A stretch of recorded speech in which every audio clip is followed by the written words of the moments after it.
Bonjour, je suis Colombe Yao Djirebo, aussi appelée sur les réseaux sociaux la Tante Annie. Je suis conseillère en finances personnelles et gestion de patrimoine et aussi cofondatrice de l'entreprise qui s'appelle SmartFin Patrimoine. Donc concrètement, SmartFin en fait c'est une entreprise qui permet aujourd'hui à la population ivoirienne d'épargner pour des projets précis, c'est-à-dire qu'on va vous parler de budget, d'épargne et puis d'investissement. Aujourd'hui dans Carré, nous allons parler d'investissement à la bourse.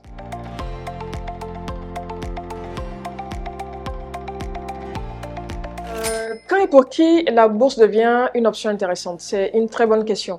Aujourd'hui, tout le monde veut investir en bourse parce qu'on se dit, non, mais qu'on a des amis qui investissent et c'est super intéressant, on veut tous devenir riches.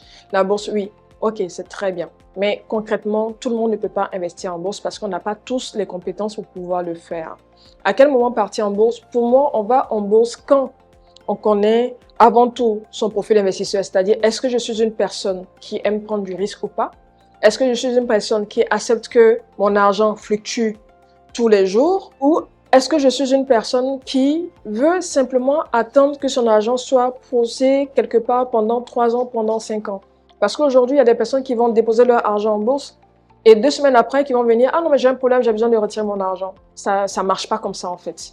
Donc, vous voulez partir en bourse, pour moi, l'une des premières choses à faire, comme je dis, on essaie de regarder son profil investisseur, on essaie de regarder pendant combien de temps on veut laisser son argent en bourse. Et puis, à partir de là, il faut avoir une stratégie d'épargne et d'investissement. Généralement, quand on va en bourse, on ne se demande pas si on a une stratégie d'épargne ou d'investissement, en fait. Avant de partir en bourse, pour moi, réellement, je me dis, il faut avoir un projet.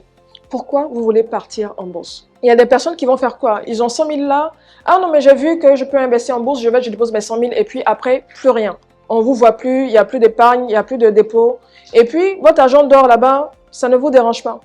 Mais normalement, vous aurez vous dire, OK, j'ai besoin de pouvoir investir en bourse pendant 5 ans pour pouvoir, après, construire ma maison, acheter un terrain, payer la scolarité de mes enfants, organiser un voyage. Donc, vous voyez là, je suis en train de citer de nombreux projets pour lesquels vous devez pouvoir mettre votre argent en bourse. En fonction du projet, vous allez pouvoir maintenant déterminer sur quel horizon vous voulez partir. Parce que déjà, il faut savoir que quand on va en bourse, on est soit sur des obligations ou soit sur des actions. Une obligation, ce sont des dettes d'entreprise ou des dettes de l'État et tout. Généralement, ce sont des produits financiers qui sont très peu risqués. Quand on va sur les actions sont un peu plus risquées, donc ça va fluctuer un peu plus. C'est à ce niveau-là qu'en fonction de votre profil investisseur, vous allez choisir un type de produit sur lesquels partir, comment vous allez constituer votre portefeuille. Est-ce que votre portefeuille sera principalement constitué d'actions ou principalement constitué d'obligations, ou est-ce que vous allez faire un mix entre les deux? Avant de partir en bourse, il faudrait avoir une stratégie, il faudrait avoir un projet qui va vous motiver à partir jusqu'au bout. Une autre astuce aussi, on ne peut pas tous partir vers la BAVM en direct. C'est-à-dire que quand on veut investir en bourse, normalement, on a la possibilité de passer par des SGI, Sociétés de gestion d'intermédiation, ou des SGO, Sociétés de gestion d'OPCVM.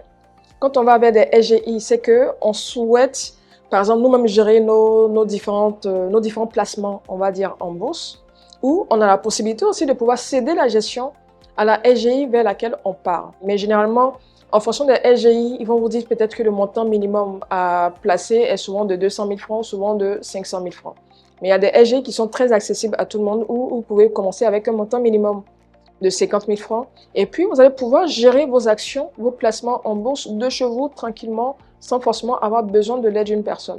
Mais attention, si vous n'avez pas de connaissances dans ce domaine, je vous recommande dans ce cas-là de partir vers des SGO. Où là-bas, vous allez pouvoir investir sur des fonds communs de placement. Un fonds commun de placement, c'est juste un produit financier où il y a plusieurs investisseurs qui investissent dans la même enveloppe, on va dire.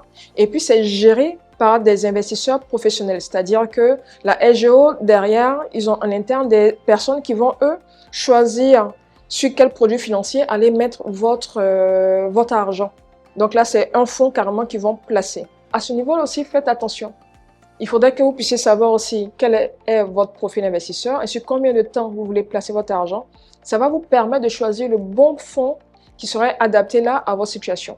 Donc, le placement financier sur lequel vous allez partir, en réalité, doit vous permettre, vous, de réaliser le rêve que vous avez, qui est ici, de pouvoir construire une maison, acheter un terrain, faire un voyage, l'éducation de vos enfants, il y a énormément de projets qui vont vous permettre justement de choisir le bon produit financier. Les différents pièges, c'est déjà ne pas faire du copier-coller. C'est pas parce que mon ami veut partir en bourse que je dois partir aussi, non. Se former un minimum, essayer de se renseigner sur les différents produits sur lesquels on va partir, poser beaucoup de questions aux conseillers qu'on va avoir avant de souscrire, éviter de partir mettre son argent en bourse si on n'a pas de plan. La bourse peut réellement nous permettre ici de devenir riche si on place notre argent avec une très bonne stratégie sur du long terme ou même souvent à moyen terme, ça devient déjà réellement une opportunité pour tout le monde. En quoi ça peut être un défi? Comme dans toute chose, sans maîtrise, sans connaissance du domaine, ça peut forcément aussi, on peut avoir aussi des effets néfastes à ce côté, à cet investissement-là. Donc c'est à ce niveau-là aussi que pour éviter tout ce qu'il y a comme effet désagréable suite à l'investissement en bourse, il faut pouvoir se former tout simplement pour éviter tout ce qui peut nous empêcher de pouvoir réaliser nos rêves. Le dernier mot, c'est que on a une vision, c'est vraiment de pouvoir faire en sorte que tout Ivoirien puisse réellement avoir une meilleure gestion de leurs finances et qu'on devienne tous riches en Côte d'Ivoire. Donc, il faut bien gérer son argent.